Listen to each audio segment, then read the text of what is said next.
Então, será que acharam uma cidade enorme embaixo das pirâmides?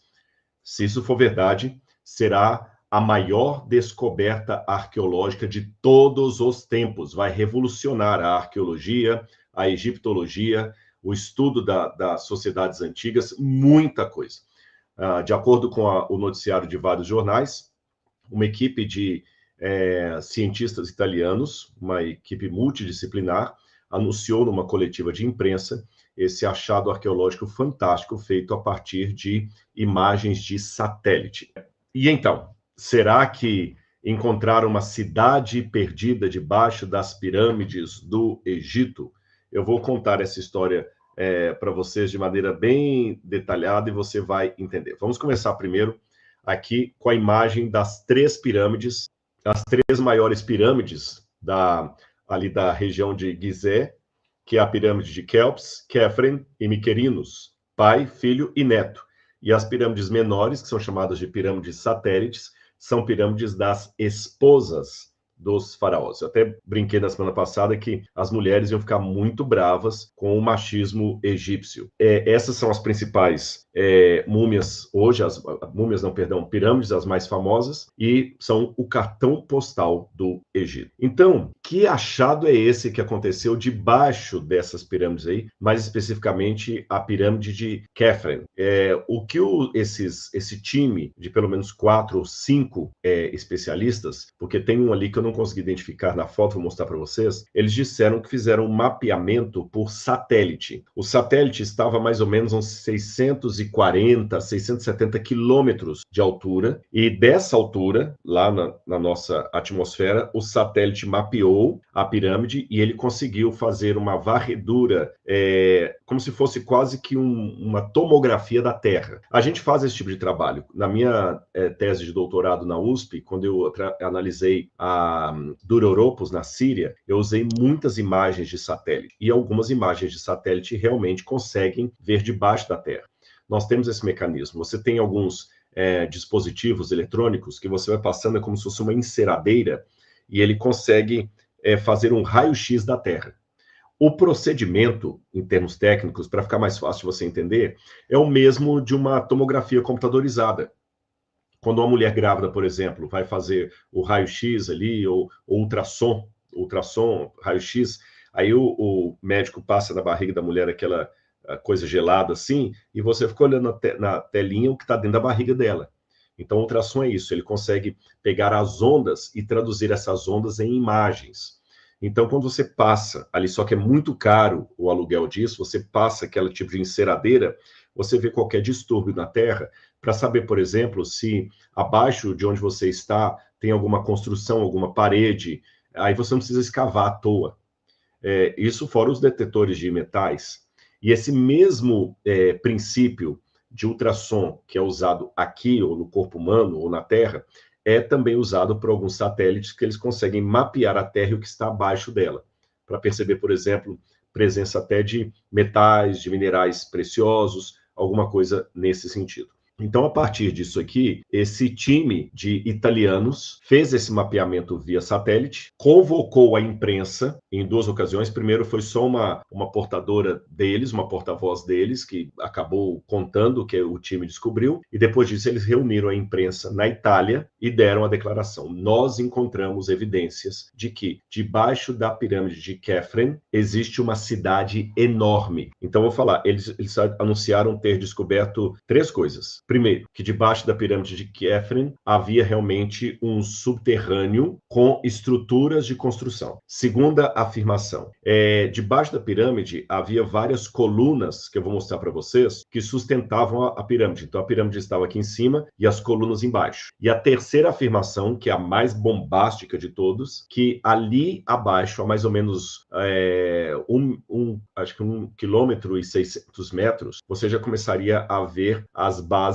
de uma cidade enorme. Então, eles dizem que havia uma grande cidade ali em Gizé, e por volta do ano 3100 a.C., construíram em cima dessa cidade a pirâmide. E agora eles descobriram essa cidade perdida. É essa a afirmação deles. Então, se isso for verdade, é muito bombástico. Nesse artigo, eles apenas pegaram as imagens de satélite e fizeram a leitura do que haveria dentro da pirâmide. E eles, nesse artigo, mostraram que embaixo da pirâmide existem construções. Beleza, mas isso não é uma novidade na arqueologia. Vou mostrar para vocês daqui a pouquinho que a arqueologia já reconhece de longa data, desde a época de Flinders Petrie, que debaixo das pirâmides existem construções. Não é novidade nenhuma. Mas tudo bem, houve uma parte interessante do artigo, é que ele usou técnica de satélite para demonstrar aquilo. Tanto é que a revista aceitou a publicação. Então não vou invalidar o artigo, não. Foi um artigo científico que foi publicado, mas ele não valida em nada o anúncio que eles fizeram agora. Porque no anúncio que eles fizeram agora, diz que a cidade está a 1,6 quilômetro abaixo da superfície. E eles também falaram que as colunas que eu vou mostrar para vocês estão a 600 metros abaixo da superfície. Só que nesse artigo acadêmico que eles publicaram, eles só conseguiram medir 30 metros abaixo da superfície. 30 metros. Foi o máximo que o satélite conseguiu pegar.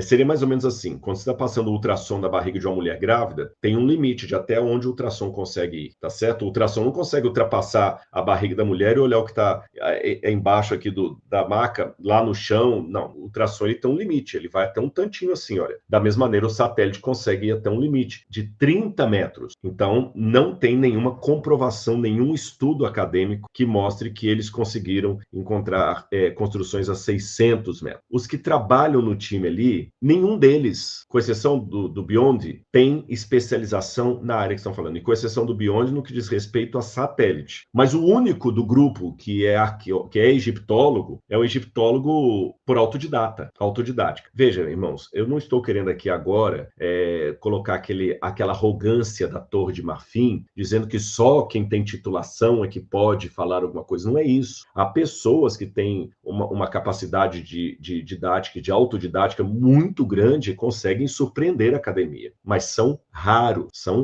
A pessoa, para ter uma autodidática e aprender algo por conta própria, sem passar pelos bancos da faculdade, que inclui graduação, pós-graduação, mestrado, doutorado, pós-doutorado e livre-docência, a pessoa tem que ser muito, mas muito boa. E o que ela falar tem que ter outros especialistas da área dizendo, não, realmente ele tem razão no que ele está dizendo. Não é aqui o caso. O que eu estou vendo são pessoas sensacionalistas que gostam de trabalhar questões de ET e tudo mais, e nenhuma delas tem formação na área. E aqui está um dos desenhos que eles apresentaram na coletiva de imprensa. A parte em amarelo seria a pirâmide de Khafre, e esses tubos que você está vendo abaixo, eles falam que são 8 tubos ao todo. Eles dizem que são tubos que estão como se fossem colunas abaixo da pirâmide de Khafre, e que esses tubos atingem uma profundidade de 670 metros, 600 e poucos metros abaixo da superfície. E o satélite não pegaria tudo isso. E abaixo desses tubos de 600 metros é que você teria a famosa cidade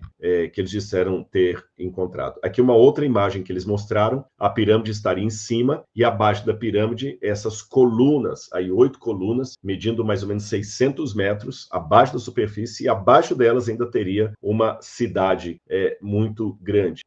Pessoal, é muito forte isso aí, muito sensacionalista. E aqui eu já comecei a perceber um erro crasso que eles cometeram. Na verdade, eu percebi esse erro desde lá de trás. Quando você tem um achado qualquer, primeiro você tem que publicar academicamente aquilo para depois chamar a imprensa, senão você dá um tiro no pé. Essas são as imagens da disruptura da Terra que o satélite pegou. Então a parte mais vermelha mostra um distúrbio no solo, a parte em azul mostra outro. Então o técnico vai lendo isso, e como você percebe que as partes em vermelho elas apresentam uma coloração em um formato de coluna, eles falaram, essas são as colunas. E aqui uma outra imagem que eles mostraram também do que eles pegaram de satélite, e que eles falaram que eram as colunas que estariam a 600 metros abaixo das pirâmides. E por fim, essa outra imagem que está abaixo daquela disruptura do terreno, e eles falam que aí é o vestígio de uma grande cidade que estaria a pelo menos 1,4 ou 1,6 quilômetro abaixo da superfície. Toda a parte que vocês estão vendo mais clara aí, que parecem luzes, eles dizem que são sinais de estrutura de construção humana, alicerces, restos de parede, ruínas de uma cidade ou civilização desaparecida há muito tempo. Quando eu ouvi eles declarando isso lá na coletiva de imprensa, eu já falei assim, meu pai, porque um deles lá é especialista em tentar encontrar a Atlântida. Eles falam muito da civilização de Atlântida, e eu até trabalho com a possibilidade que a Atlântida existiu, porque Platão fala de Atlântida, ou pelo menos de uma cidade que poderia ser Atlântida. Mas uma coisa é falar que a Atlântida existiu, foi destruída, está debaixo d'água. Alguns arqueólogos até pensam que a Atlântida pode estar talvez ali na baía da ilha de Santorini. Quando Santorini entrou em erupção, ela fundou a cidade de Atlântida, que está ali. Há algumas evidências, já encontraram alguma cerâmica, alguma coisa lá. Uma cidade que afundou no período do Bronze. Pode ser que tenha existido a Atlântida, porque até o século XIX também muita gente duvidava da existência de Babilônia, duvidavam também de Troia, até que Halley Schirmer encontrou Troia, Robert Koldewey encontrou a Babilônia, e assim por diante. Então, cidades desaparecidas podem aparecer. Isso é uma coisa. Agora, toda aquela fantasia de ufólogos de dizer que Atlântida era uma cidade de alta tecnologia, que eles já tinham até eletricidade, que eles tinham contato direto com extraterrestres, aí já é viagem na maionese. É igual o problema de Ratanabá. Realmente, que há indícios de cidades perdidas na Amazônia, há. Quando eu estudei na USP, já falavam disso lá em sala de aula no MAI. Não é novidade para ninguém isso. Agora que essas cidades têm quilômetros e quilômetros de túnel subterrâneo que atravessa debaixo do Atlântico e cai numa grande reserva de ouro, aí não tem nada acadêmico, não tem nada de científico, não tem nada de respaldo entre os especialistas. E aí foi o problema deles. Gente, muito obrigado mais uma vez pelo carinho de vocês. Um beijo no coração, fiquem com a paz de Jesus e até o nosso próximo encontro semana que vem. Tchau, tchau.